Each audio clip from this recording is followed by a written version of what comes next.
Good morning, good afternoon, good evening, whatever the time is in your area. I want to specially thank members of the Apoki mentorship group. I want to thank my friends from all over, from Kenya, from the United States, from Rwanda, from Zambia, from Papua New Guinea, from Jamaica. God bless you. People have always asked me, how did you become who you are today? And the tendency for most of us will just say it is God. It is by His grace. I agree totally. For me in particular, it is by His grace that I am who I am today.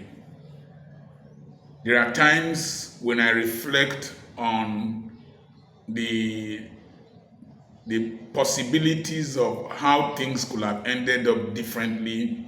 I go into a panic mode. There were mistakes one made that could have ended this beautiful story. There could have, so many things could have gone wrong with this man, my wife, and my children. Remember, I told you sometime that I am AS, my wife is AS. God helped us. We didn't have any child with sickle cell anemia. I was not a very decent young man growing up. And we made a lot of mistakes. We did what we were not supposed to do. If God did not help one, I would have ended up like many of my contemporaries that I grew up with in the slum, in the ghetto. I grew up in the ghetto in Okiri. I could have ended up like many of them. But God was merciful. I believe strongly that it is for this reason that this thing I am doing, that He preserved me, that He prevented me from ending up the way I would have ended up if His grace was not there. Seriously. But there were key things that happened. Number one, dream. A dream is different from a desire. This dream I'm talking about is vision. Vision is a picture of a future that you are willing to put effort to actualize. So, it's different from desire. Desire is a wish. My father told me when I was in primary 4 that he would have loved for me to be a medical doctor, like one Dr. Stevenson in the Warri General Hospital.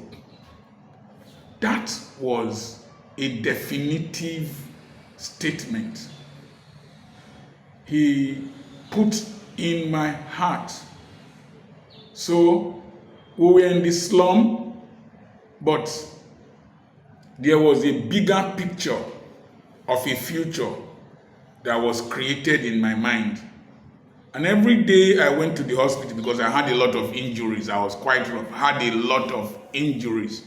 Sometime, one day in particular, we were going to dress some wounds in my legs, and I was with an umbrella, and I was using the umbrella like a stick, walking stick, and my mother told me, please, this thing will injure you.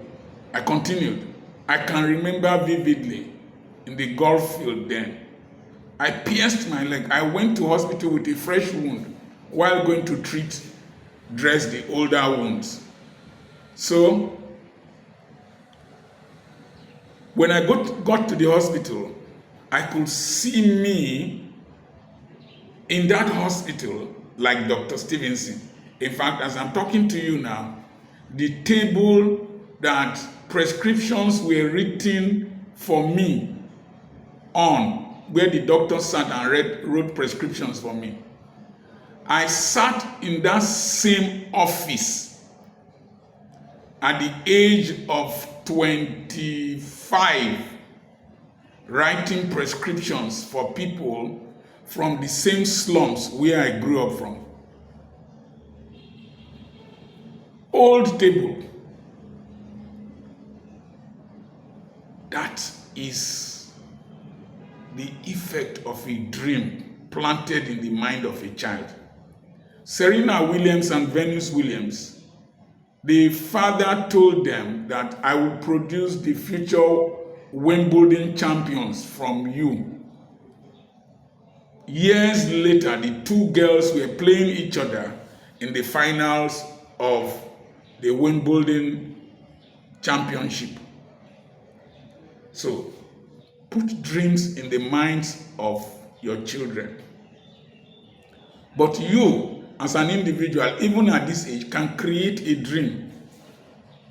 I want to be this at so time. That dream also was buttressed by the schools I attended. I now saw people who came from backgrounds different from mine that were wealthy, were living well. They wore Clark sandals. They drank Horlicks. They ate Weetabix.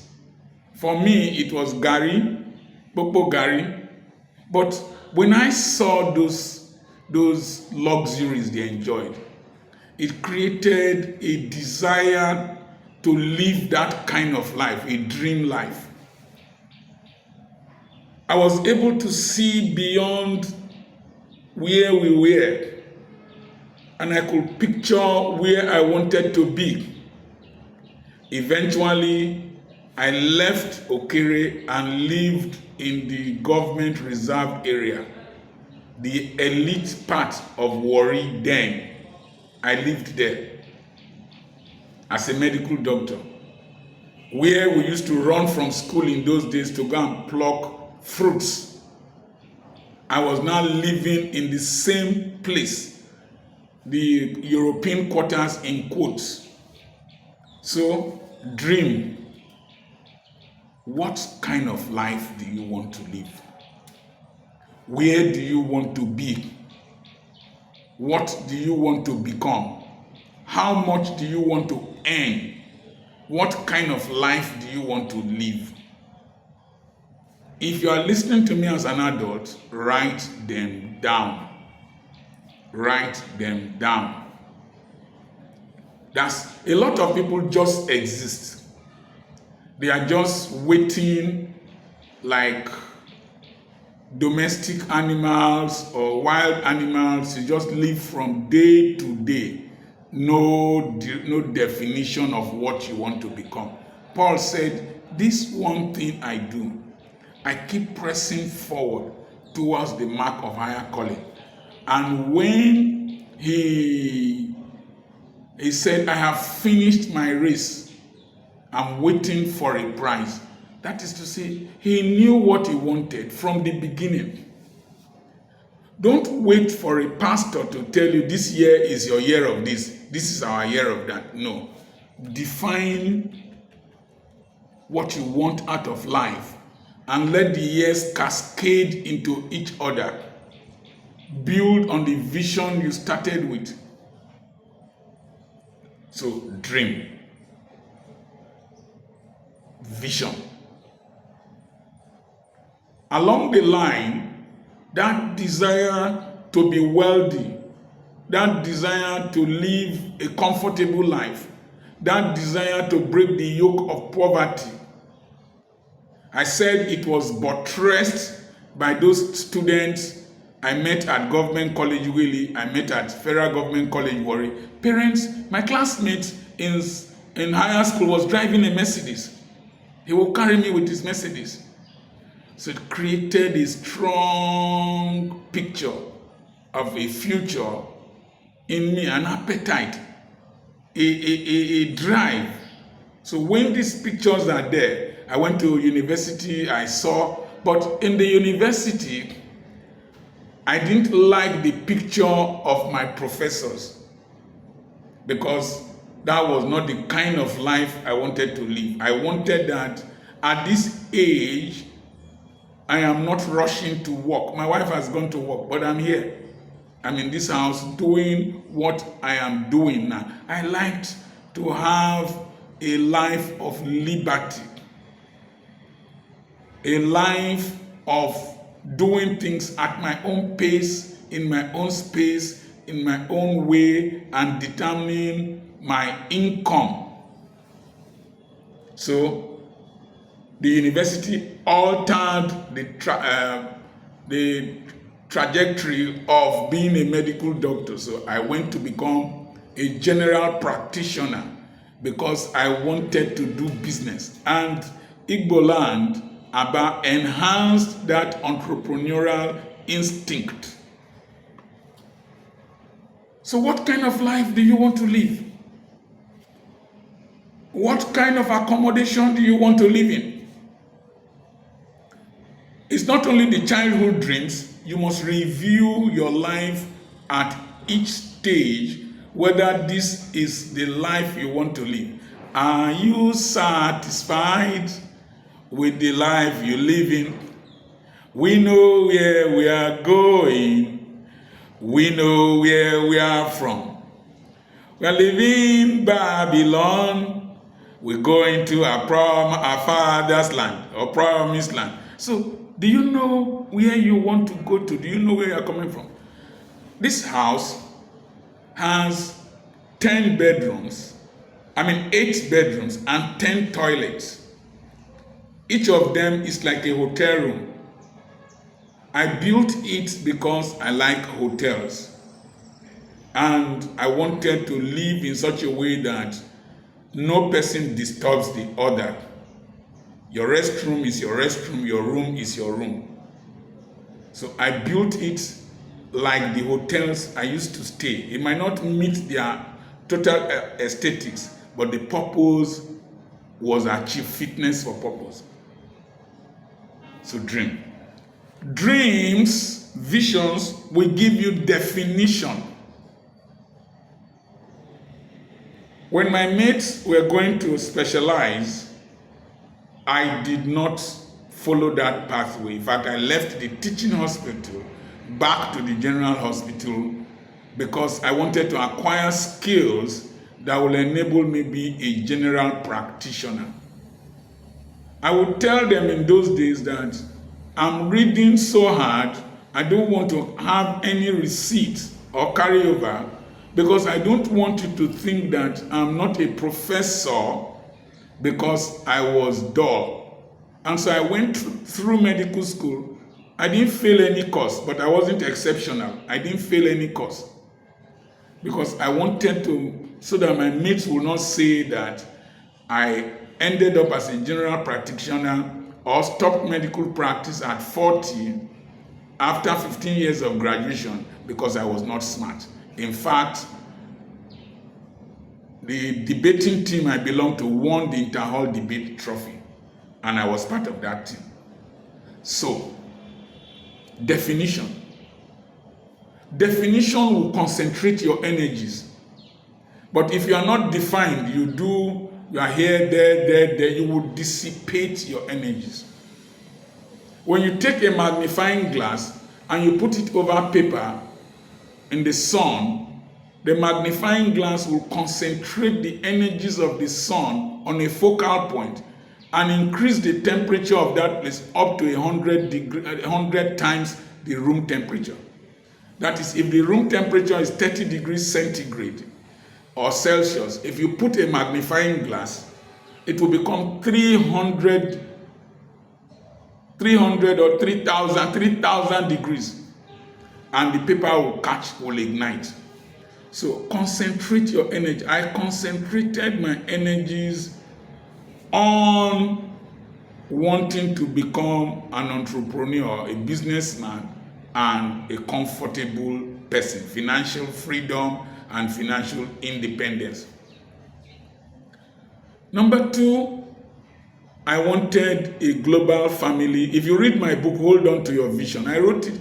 Then I wrote that I was not going to be a specialist, I was not going to be a professor, but my children will specialize in a particular area of medicine.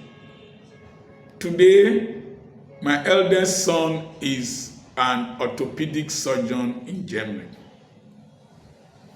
I had that dream, and I had that definition, and I will carry that young boy very early in the theater. I'll take him to the theater.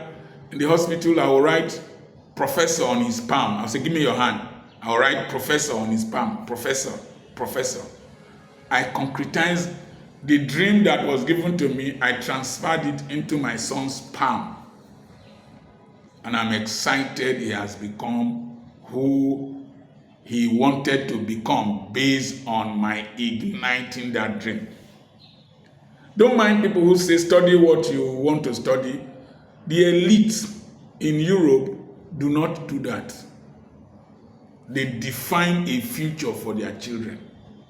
It is the intellectual, feminists, human rights activists, revolutionaries that live every which way. No. You define the pathway. Liz Cheney is the daughter of Dick Cheney. Dick Cheney's father most probably was a politician. Nancy Pelosi, her father was in the House of Representatives. McCain's father was a politician. There is definition for the elite. They define. They define what they want for their children and their household. So the Rothschilds don't live anyhow. Defined. Clinton's daughter, Chelsea, will one day contest elections. In Nigeria here, Ibori was governor. The daughter is now a member of the House of Representatives. Okowa was governor. The daughter is now a member of the House of Assembly, I think so. Oduaga's wife, the father was a military administrator, Major General Twoyo. Oduaga became governor. The daughter contested for House of Assembly. Very brilliant lady. I'm sure she will contest again and win. So they define, they don't live anyhow. They define the future. So definition. My definition concentrated my resources and my energy on a particular area. So when I wanted to raise this global family, my interest was how to train these children overseas. And so when my mates were buying clothes, buying cars, living large, living flamboyant lifestyle, criticizing me for frugality, I was concentrating on buying dollars in a suburban economy like this to send my children overseas. And it helped me. When I see my 3 boys, I am very happy. When I discuss with them, when I see the life they are living, I am very happy. In those days, when I preach, for those of you who have been following me for the past 20-something years, I will say that I want to have my own Osaze Odenwegi, because I liked him, I liked his swag, I liked the way he played football. This morning, before I did this recording, I was playing with my grandson, who is a Romanian citizen, online, and he looked like what I wanted. The desires of the righteous shall be granted, intense desires. And gave me definition. Then, when you have this dream, You now have definition, it will give you direction. Apples don't grow well here. Cocoa does not grow well in Europe. There are no vultures in I don't know, in Delta State. Once you cross the River Niger to this part of the Niger Delta, there are no vultures here. I did not see a vulture until I got to the eastern part of Nigeria. There is no vulture in Benin. I don't know if there are vultures in Asaba. There are vultures in Onitsha, but the other side of the River Niger, particularly the area I come from, I've not seen vultures. This environment is not good for vultures to thrive. So, there is an environment that is good for you to thrive. Intellectualism could not thrive where I was resident, even though they are entrepreneurs, and I was supposed to be a hybrid of intellectualism and entrepreneurship. So I had to leave that environment to come to this place. So your dream should give you direction. You can't be everywhere.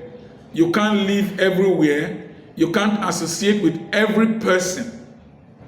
When I came here, I was listening to the pastors. Each of them will say there was no money in Ughelli. Some of them will want to go to Lagos. Their desire then was to have partners, foreign partners that will come from the United States to come and join them to do ministry. I was nearly lured to think like that until I realized that my future is here. My future is in this suburban economy. And then when I knew where I was supposed to be, it gave me drive. So you have dream, you have definition, you have direction, then drive. When you don't have a dream, you can't generate drive. When you have this bigger picture of what you want to be in the future, it gives you drive. Your vision should be like sitting on a pin or thorns in a chair. It should make you stand up. Your vision should deprive you of sleep. If you sleep on your vision, it will turn to nightmares. So, drive. If you know what I went through here,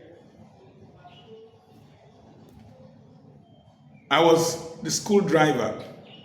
I was the school security man. I cleaned toilets. I carried children on my back. On my 50th birthday, I celebrated 50th birthday on the road, driving a school bus. I had gone to 3 or 4 cities to speak, and I was heading back home. But the 50th birthday, I was receiving birthday wishes while driving. I did that so that the 60th one, I don't need to be on the road. And it happened that on the 60th birthday, I was not on the road. I was in my beautiful school with my friends from all over coming to celebrate with me. Between 40 and 50, I put in so much drive and energy in the pursuit of my tomorrow. That bigger picture generated the energy, the drive. You see, people will tell me that the business was stressful. This one was too stressful. That one was too stressful. You do not have an intense dream.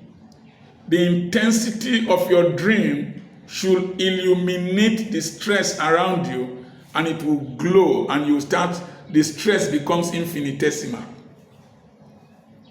My wife used to sit in the back of the school bus. We will raise the tailboard and she will be selling books from there. She did not go and sit in the altar with me as guest preacher.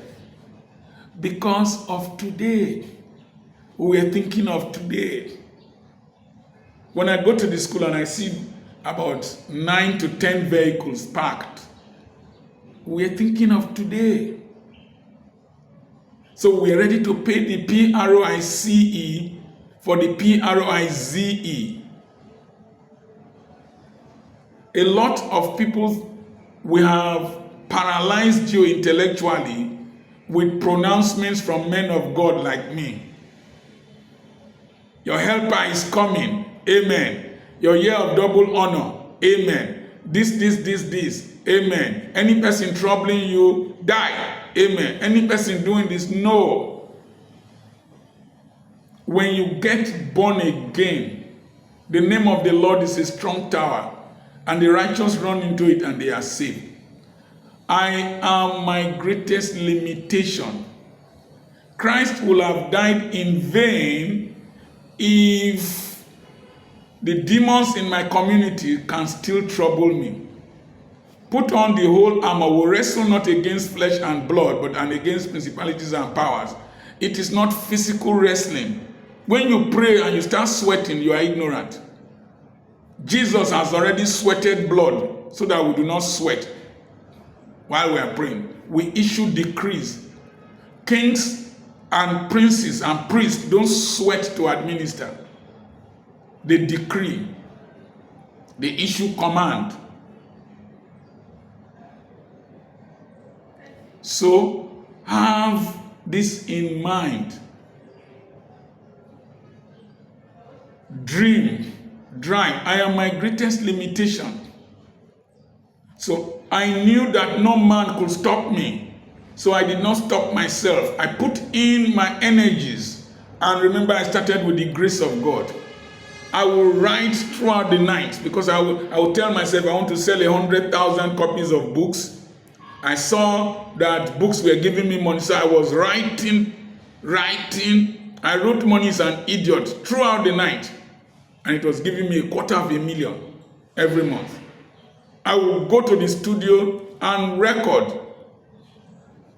I will record at home with a simple recording system. Record, the whole children will duplicate cassettes then and package. We will staple books. One day I carried books from Ugeli to Abakaliki to staple with my son. We stapled them, trimmed them in Abakaliki before going to Owana. Took a hectic journey that my bum was sore. I was willing to take the stress so that I can rest. Take the stress so that you can rest in old age. They left the television on, and my wife was telling me this morning that when she heard the television that was on, she was wondering whether with this my body, I allowed myself to watch television throughout the night. She understands that I'm strong and healthy, but I walked with this body. I drove my dream.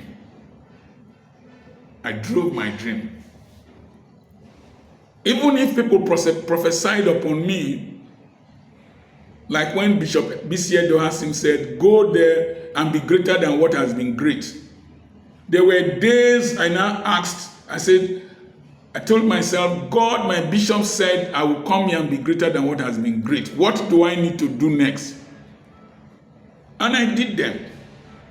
And I put in my energies. And I've seen the result. I didn't use the pathway of others by opening up churches.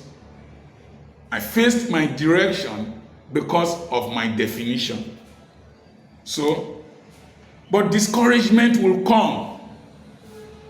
Oh, from childhood I've had discouragement.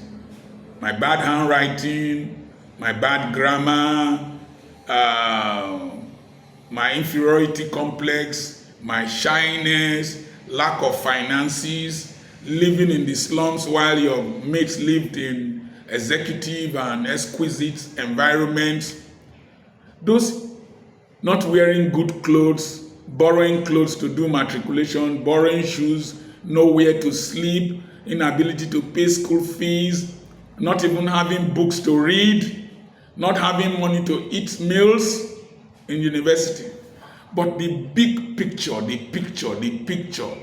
dream, the vision gave me drive in the midst of discouragement. So when you are discouraged, I found out that you need to take tough, ruthless, hard decisions and take some risks. Tough decisions. So, the ability to take tough decisions, the decision to stop practicing medicine. When I saw that I was behind schedule, the decision to move, the decision to sell the hospital, the decision to buy properties when I was a tenant. I would get up every evening and go with my cutlass, go to the place and start clearing a road to that school you see there. Take tough decisions. Before, you will never have enough money to save. So you must take tough decisions to deprive yourself to practice another delayed gratification. Tough decisions to deprive yourself, tough decisions to do delayed gratification will help you save. I had only 2 shoes. I wore clothes. I had worn a dress to somewhere. They didn't know I was a guest preacher. That was what I could afford at that time. I remember I was speaking at IPCI International Prayer Conference, Intercessors Prayer Conference International, run by Dr. Chidi Okorafor at Obeye. I wore a khaki-colored dress, and I was telling them, don't mind this dressing that I'm wearing now. I remember that video very well. Don't mind these clothes that I'm wearing now. A time is coming, it won't be like this. I know where I am going to. So, tough decisions. You know what you want, but you know what you need to do to get what you want. You know the deprivation you need to give to yourself to get what you want. Tough decisions. And it helped me. Helped me. When you know how to take tough decisions, then you develop discipline.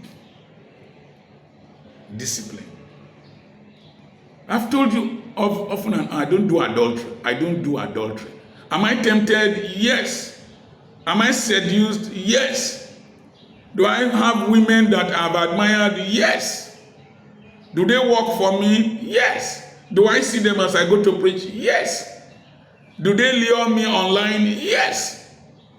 But tough decision. Tough decision. You need to take tough decision not to care what people say about you.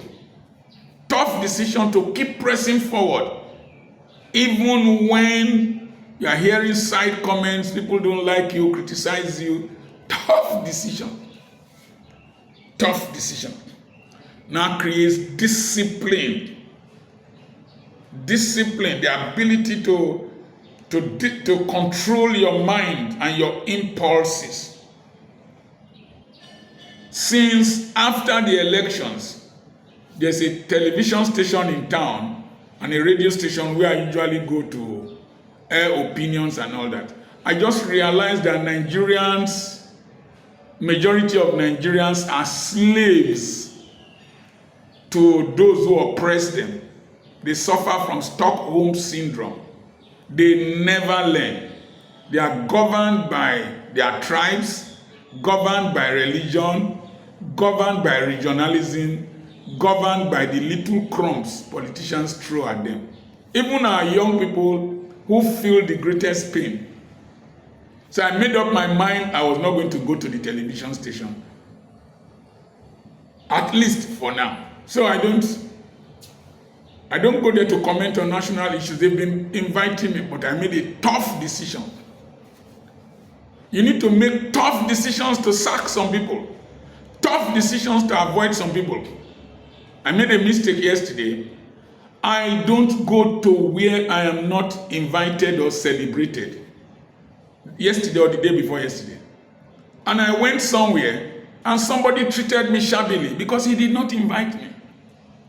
So I have not entered up to 30 homes in this country for the past 23 years. I don't eat in public. I don't drink in public. If you give me food in a ceremony and I get home and I eat it, if I fall sick, we will know that you poisoned me. I don't eat in public. I don't drink anything in public. I hardly attend ceremonies because as at that time I needed to spend time building myself, writing my books, than running around for ceremony. If I die, don't come. Throw me away. But I've made my mark. So, discipline. Then it enables you to dare to walk alone. Dare to walk alone. Chart a path. Do the unusual. Do what is not common. Use a system that is not used by every person. And then be willing to disagree with those who are even close to you. Oh, this social media thing, my wife talked. My wife commented. You're spending so much time on this thing, spending so much money. What are you getting from it? Today, she's seeing the results. Today, she's also spending time on social media. When I started the radio broadcast, direct your message to the children. The children. Children don't listen to radio. Children don't determine the schools they attend. It is the parents. So I concentrated on speaking to the parents. And the parents said they will want their children to be under a mentor like me. So they bring their children to my school. Somebody was coming all the way from Warri to school in Ogeli with his children until I opened a new school near them. So dare to walk alone. I did not advertise for a long time. Other schools were advertising. I told myself, Cambridge, Oxford, do not advertise. Their products, advertise them. So I concentrated on raising students that were distinct in their environment. And those students acted as adverts that brought children to our school.